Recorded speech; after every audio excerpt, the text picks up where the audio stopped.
So in this video we're going to be discussing more bitwise operators. In the previous video we went through the two more basic ones, that was the and the or. In this one we're going to do three more.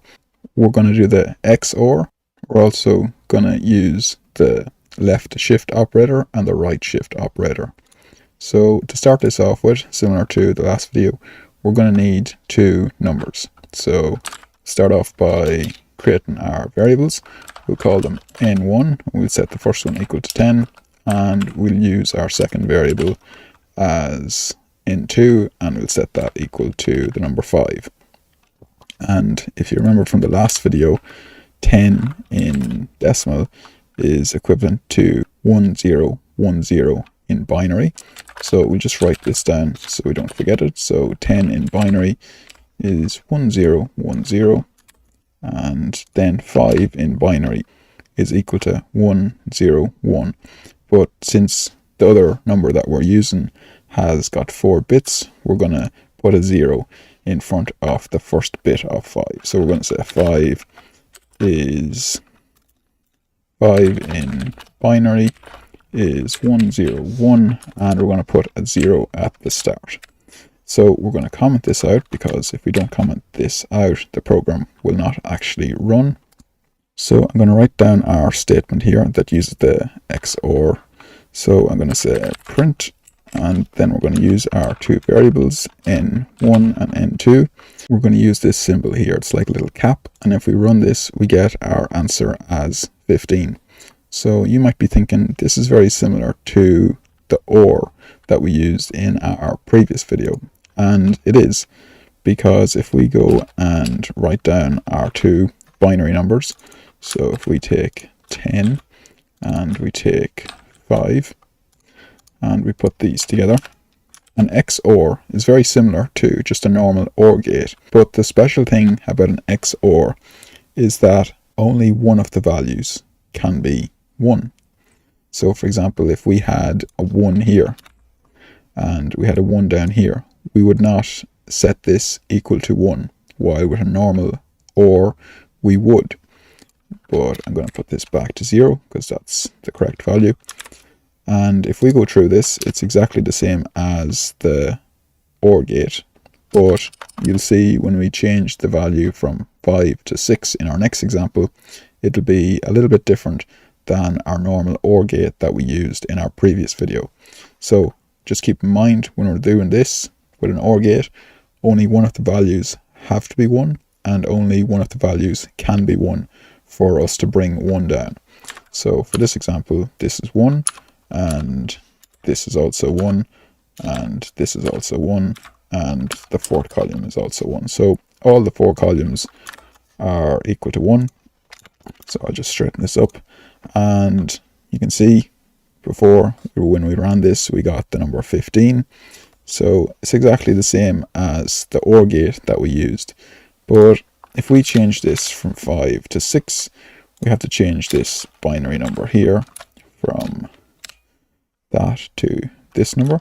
And if we copy this and bring it down here, now we're going to do something similar. So if we look at our first column, we have 2 zeros. So this is going to be the same as the previous example, because 2 zeros is going to give us 0.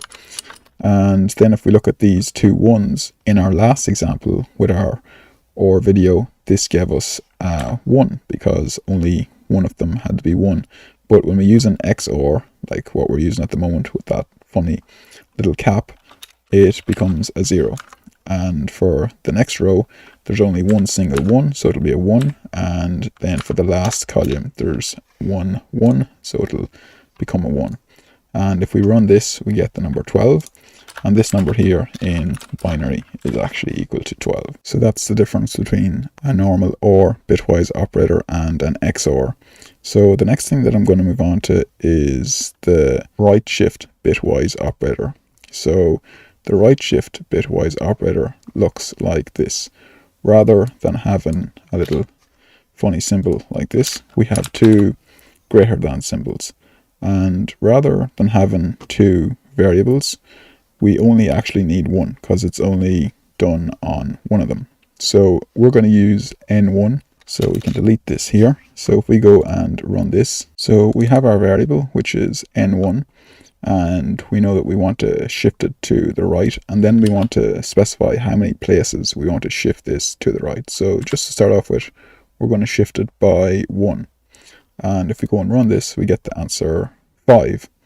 And let me go and explain this. So if we go and look at our binary number 10, and we see this as 1, 0, 1, 0, what we want to do is we want to shift this to the right.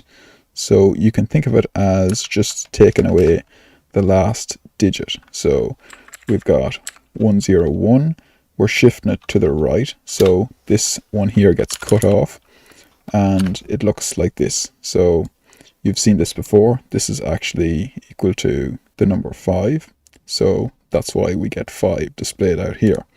Now, if we were to shift this by 2, you can imagine, again, we're starting off with our binary number here, 10, and we're shifting it twice. So imagine cutting off the last 2 digits, and we'll just push them to keep them in line. And now we've got this number here. And if we run this, we can see we're getting a problem. That's because we forgot to comment out this thing here. So just comment that out because that's only for visual purposes. And we'll run this again, and we can see that we get the number 2. And that's because this 10 in binary represents the decimal number 2. And this number here represents 5. And this here represents the number 10. Now, similar, we can also do a left bitwise operator shift. So to do this, it's just the opposite. Rather than using greater than signs, we use 2 less than signs. And we'll start off by just shifting by 1. And if we go and run this, we can see we get the number 20. Okay, so let's get rid of these last 2 here. So we've got our binary number 10, and now we're shifting to the left. So imagine we're just adding a 0 onto the end rather than deleting a 0 like we were beforehand. We're adding a 0. So this number here in binary is equal to the number 20. This column here represents 1, this represents 2, this represents 4, this represents 8 and 16. So we've got a 1 here. So imagine we add 16 plus 4. So that's how we get 20. And if we were to comment this out, and we were to maybe shift by 2 rather than 1, we would get the number 40. And similar to the last time, this is what we do. We start off with the number 10, and rather than adding 1 0, we add 2. And this number here is equivalent to the number 40 in decimal.